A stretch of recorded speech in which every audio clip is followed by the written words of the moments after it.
Hey everybody, Jonathan here, and today we're going to be going over what you should know before your Lagree Fitness Certification. How much is the training? Is there an early bird special? Are there payment plan options? What are the forms of payment accepted? Do they throw in anything else with the teacher training? Sometimes they'll give socks. Sometimes they'll give a 1 free month of unlimited membership. Sometimes they'll give you a pack of 5 or 10 classes to take.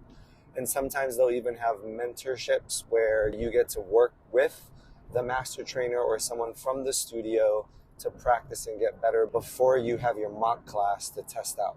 Shop around to make sure that you find the best deal, but from what I've seen, most Lagree training in Orange County is around $1,999, but they typically have early bird specials where if you pay a deposit before a certain date, you'll get $200 to $300 off.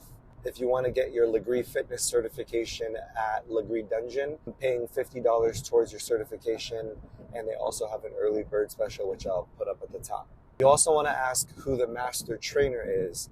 Then you can actually do a little bit of research as to how long that master's trainer has been around, who they trained in regards to studio and people, and see how they're doing.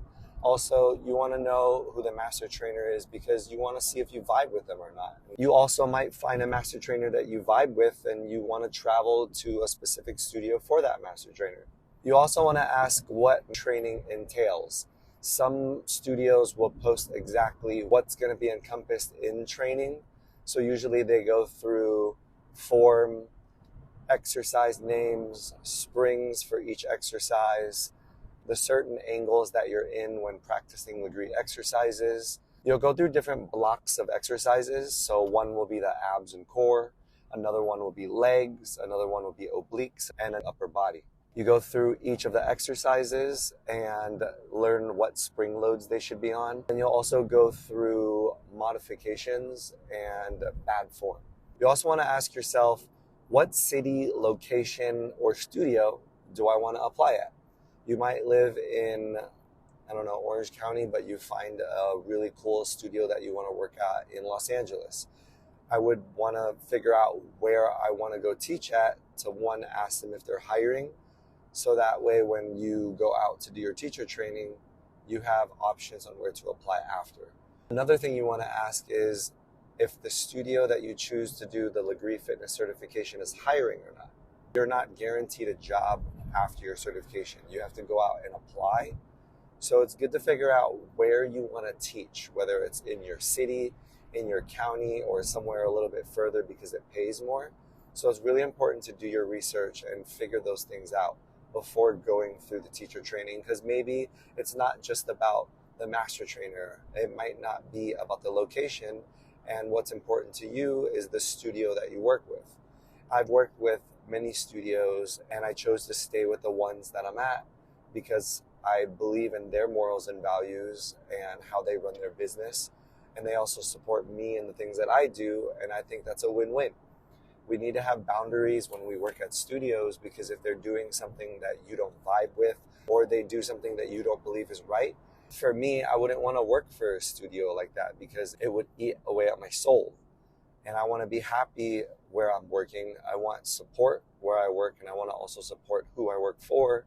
And I also want to give back to the community in regards to the type of clientele.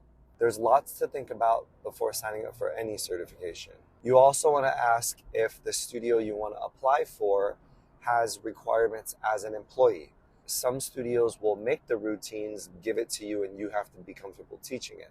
Some studios have you teach to the beat of the music. Some studios will not let you work at other studios.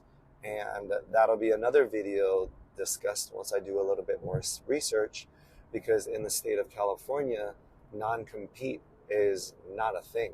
But there are studios that will tell you they don't want you to work at a different studio within a certain mile radius.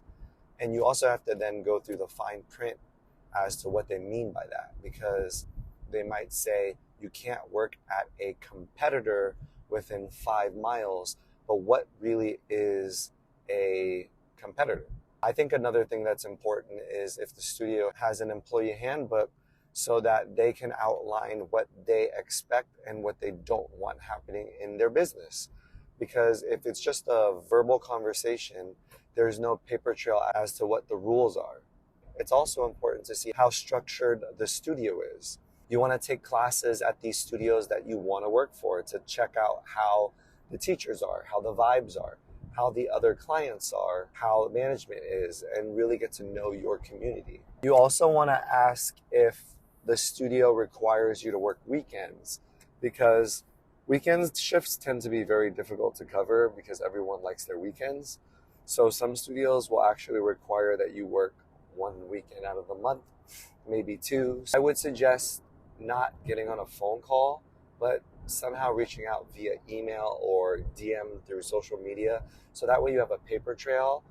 That way, if you're hired, you have proof of what was talked about before, or when you negotiate salary or employment, you have something in writing of what was talked about in case anyone forgets, or in case there's some sort of like a telephone conversation. Another important thing to ask